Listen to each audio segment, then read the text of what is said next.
Merry Christmas, everyone. Merry Christmas to you and your family. Today, I am going to talk about one of the dimensions of power that I truly believe aligns with today's holiday, which is Christmas, and that is the power of hope. What I love about this particular topic is that in our day today, especially on this day, a lot of people may feel like a sense of hopelessness. And what I hope to do by the end of this episode is encourage you to find your hope again. So I want to start as normal with the definition of hope. According to the Cambridge definition, hope is to cherish a desire with anticipation, to want something to happen or to be true, or to desire with the expectation of obtainment or fulfillment. And so when we think about this particular definition, hope deals with three main aspects: desire, anticipation, and expectation. But before we go there, I just want to talk a little bit about why I believe hope is important. I believe that every single one of us, we're hoping for something, whether it's I hope I achieve my dreams, or I hope to make this work, or I hope to reach my goals. As we're even thinking about the year ending and 2024 beginning, there are a lot of things that you might even start to hope for or desire. Maybe you hope that your life will be different, or you hope that your life will change. Or maybe you hope to get into college or to graduate and get your degree. Or maybe you hope for a promotion. Where I find things get a little tricky or scary is when people start to not have hope anymore. And oftentimes, this happens because of a lot of disappointment. Typically, when we're kids and we're growing up in those formative years, 0 to 5 years old, we tend to really interact with the world based on our experience with our parents, our caregivers. This is where we tend to know whether or not should we trust the world around us. Is it safe? During those years is really when we get to really understand a lot more about life. It is also during a time where we are developing really fast. And so what I often see is in those very formative years, we tend to hope for great big things, big dreams. Like if you think about a 5-year-old and you ask them, what do you want to be when you grow up? They often say like, I want to be a doctor. I want to take over the world, or I want to be this, right? There's always something really huge. There's a huge dream that that child is hoping for. But oftentimes when we matriculate through life, I mean, and we go through certain things, we start to our hope essentially starts to become under attack. Or what happens is our hope starts to diminish. And a lot of times that hope diminishes or begins to decrease based on a level of disappointment, based on the way that we have learned to interact with the world. For example, let's say you applied to school and you hope to get accepted, but in turn you got rejected. That experience of rejection can actually really affect your level of hope for other things in life. And so when we see people that are in a place of feeling like they're hopeless, or they're not willing to dream again, oftentimes that person has experienced a level of disappointment and also a level of rejection. So let's talk about that first definition within hope, and that is desire. The meaning of desire is to long for or hope for something. Desire really deals with the innate part of it. It deals with our authentic selves. It deals with the things that we really, truly want. I believe that in order to really understand what you want or what you desire, you have to be connected to yourself. And if you're not connected to yourself and you don't have a sense of self or a positive sense of self, it's going to be very difficult to know what you desire and what you want. And so I encourage you to think about, what is it that you want in life? What is it that you're hoping for? And is what you're hoping for connected to what you truly want? Is it connected to your most authentic self? I want you to think about that, for example. Desire is so powerful. And I think that when we really begin to harness what our desires are and really understand them and make sure that we are filtering them to make sure that our desire is not based on disappointment, it's not based on things that we have been through that have caused us a lot of pain, but it's based on what we believe. It's that element of faith. Number two, anticipation. This is a feeling of excitement about something that is going to happen in the near future. I believe that many times a lot of us expect the worst. Have you ever been around someone that all they talk about is the bad and all the bad things that happen or the bad things that will happen?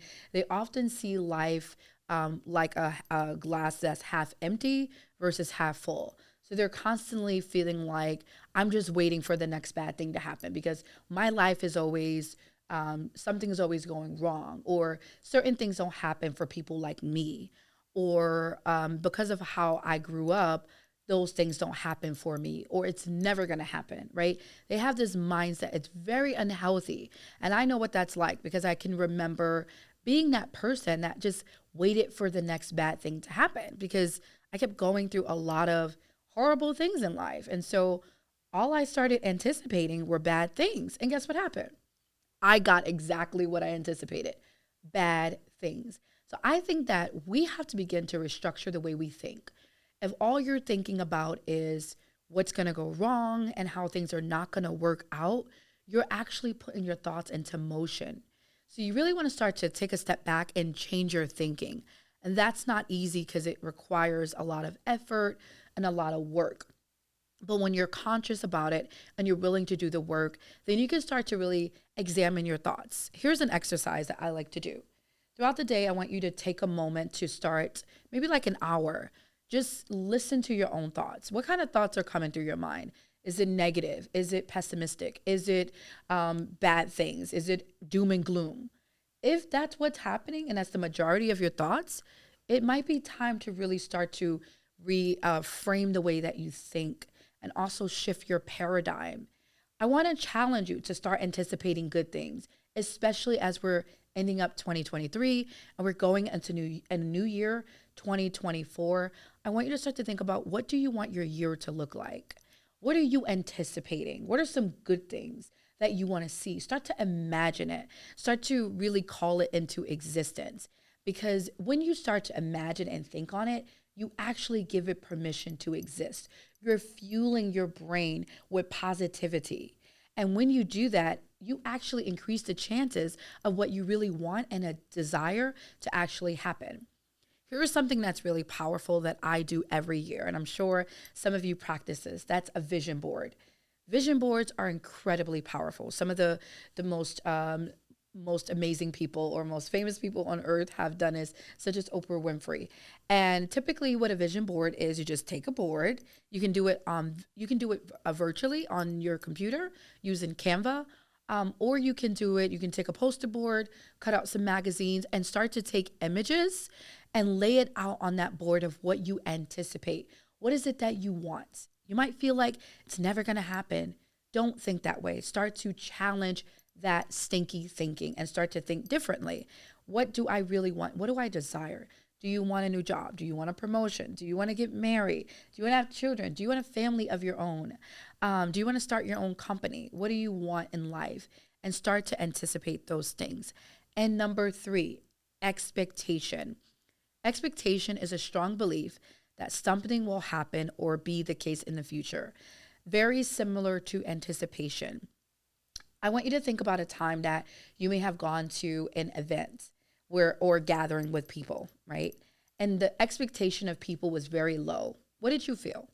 You felt low energy. You may felt like the atmosphere was very lethargic. People just looked like tired and drained. That's typically when people's expectation is low. But think about a time when you went to like an event or a gathering where people were excited and they were ready to receive whatever it is was going to happen for that event. What did you feel? You felt energy, right? There is a certain energy that comes with expectation. So when you're expecting great things or you're expecting good things, there is actually a positive energy that you're attracting. But again, the same to be true if you're expecting bad things. If you're expecting doom and gloom and all these things, you're attracting negative energy. So I want you to really start to think about, what am I expecting? What do I think about on a day-to-day? What am I expecting in this new year? Perhaps you haven't achieved a lot of the goals that you set out to achieve in 2023. That's okay. There's still a chance, as long as you're breathing, as long as you're still alive, to actually change things around. You have a brand new year that's going to happen in about 7 days. And then you have a chance to start. And you don't have to wait to 2024. You can start today. I want you to start to anticipate great things, start to expect great things.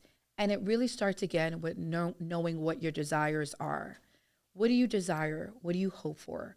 What do you truly wish for? What do you want out of life?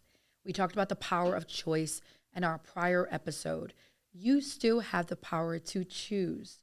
But I want you to think about hope again. Get your hope back. Maybe you feel like you've always been disappointed. Maybe you feel like nothing good is ever going to happen. Maybe you feel like based on where you live or based on who your parents are or based on your DNA, you're always going to be a certain way. I challenge you to think differently. Get your hope back. I want you to be hopeful, especially today. And I want you to spread that hope. Maybe you're a person that's already hopeful and you're like, well, I got that. I'm always hopeful. I always expect good things. Guess what? Take that energy and share it with other people around you, especially on today, where so many people are dealing with depression and so many other mental disorders or challenges, and they may not have that inspiration. Be that hope to someone else. Be that inspiration to someone else if you are already there. And if you are not there, I challenge you again to find ways to really reconnect back to yourself. Think about that childhood dream that you had. What did you really want to be when you grow up? Maybe you haven't met it, but it's not too late. I want you to hope again in this holiday season. I hope that today's episode was helpful for you. And I truly hope that it inspired you to really start to hope again and to realize that no matter what you've been through, or no matter where you are right now in life, you still have the power to hope and to choose. Merry Christmas and happy holidays again to you and your family. Stay tuned for next week's Dimension of Power.